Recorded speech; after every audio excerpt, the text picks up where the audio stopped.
The next pictures are from Isfahan, viewers. Let's try and look at what's happening at Isfahan. This is the Isfahan airport in Iran. Yeah. Again, it's been targeted. Why this area? This is making absolutely no sense because this is the civilian area, civilian side of the Isfahan International. Military side is to the north. And military side is particularly important because of F-14 interceptors, but they are bombing civilian terminals. So, Is it possible that there could be perhaps behind the civilian facilities some military installations that yes, could have been placed, could have been camouflaged, could have been... Of course it is possible that the Iranians have, for example, towed some of their F-14s across the airfield and hidden them somewhere here. Right. But it's generally unlikely. They are safer on the military side, which will be further northwest, some 2 kilometers from this point. Or is it a message that's being sent saying that if you target civilian airports in the Middle East, in other Gulf countries, we will also start hitting your civilian airports? Because the Israelis are already doing this. They have done this on Merabad, they have done this in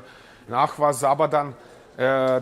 They have hit the Shiraz air base, which is the major transport air base of the Iranian Air Force. They have destroyed several Ilyushin 76 transports, several C-130s transports, and so on. Right. So what is the point of this? I have no idea. Right, but there is massive, extensive damage that can be reported, and this seems to be the place that's been flattened out totally in terms of the impact that's happened. Again, pinpointing it, and also damage on this side also we see.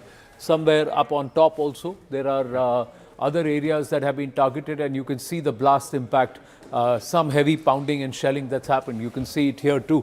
There are other images, not just the airport, this is also the tunnel entrance.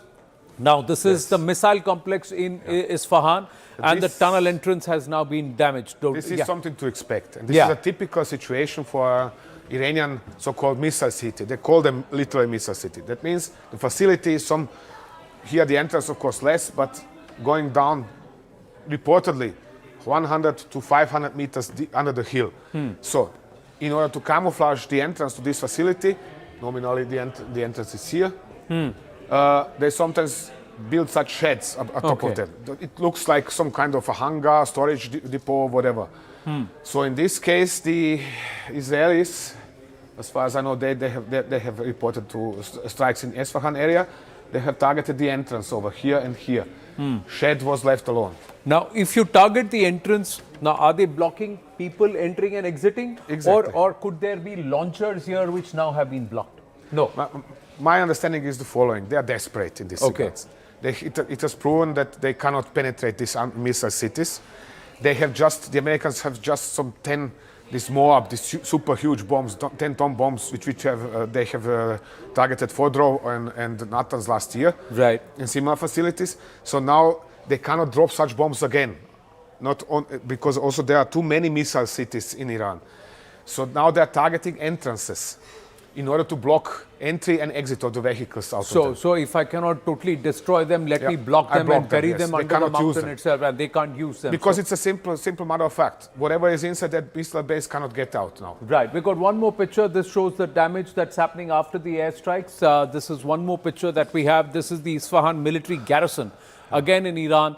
And they again seem to be targeting specific points of this garrison. Not all of the garrison has been bombed at all. Some particular areas that they have identified, and then they have pinpointed strikes. Now, are these IRGC headquarters, command installations, communication centers? Not entirely sure that but it doesn't matter right now because the entire Iranian armed forces have been put under the IRGC control. Right. So there is kind of no distinction anymore between IRGC and regular armed forces. Right. I just know that this is the headquarters area, and I think this was also part of the headquarters complex.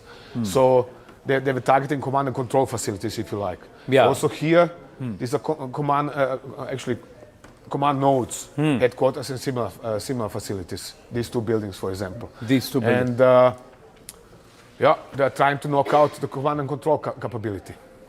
Right. Now, this is what's happened with respect to the attacks by US and Israeli forces on Iran and certain facilities and images that we have got access to. Now, let's quickly flip this and see what Iran doing. Iran's not buckling under pressure. Yes, their capacities have been reduced and they are failing, but they have continued their strikes across the week, over the weekend, across multiple places all over the UAE and the Gulf, along with spots in Israel.